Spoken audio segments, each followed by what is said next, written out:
ফেনী থেকে চট্টগ্রাম যেতেছি লোকাল হাইসে করি আর কি। তো যাওয়ার পথে লালপুরের একটু আগে আমাদের হাইসটা অ্যাক্সিডেন্ট হয়েছিল, মানে ট্রাকের পিস দিয়ে মেরে দিছিল অ্যাক্সিডেন্ট করে। গাড়ি ওভার স্পিড ছিল। হ্যাঁ, আমাদের একজন যাত্রীর ভিতরে একজন তার মা মারা গেছে। আমরা সংবাদ পাই যে আমাদের ঢাকা চট্টগ্রাম হাইওয়ে রোডের যে লালপুর নামক স্থানে একটি হাইস দুর্ঘটনা কবলিত হয়।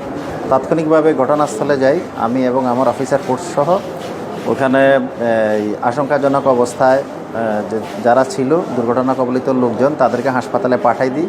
তো হাসপাতালে এসে দেখি যে টোটাল ওখানে লোকজন 9 জন ছিল, তার মধ্যে একজন মারা যায় এবং 2 জনের অবস্থা। ওয়ালটন এখন দেশের সীমানা পেরিয়ে পৌঁছে গিয়েছে 50টিরও বেশি দেশে।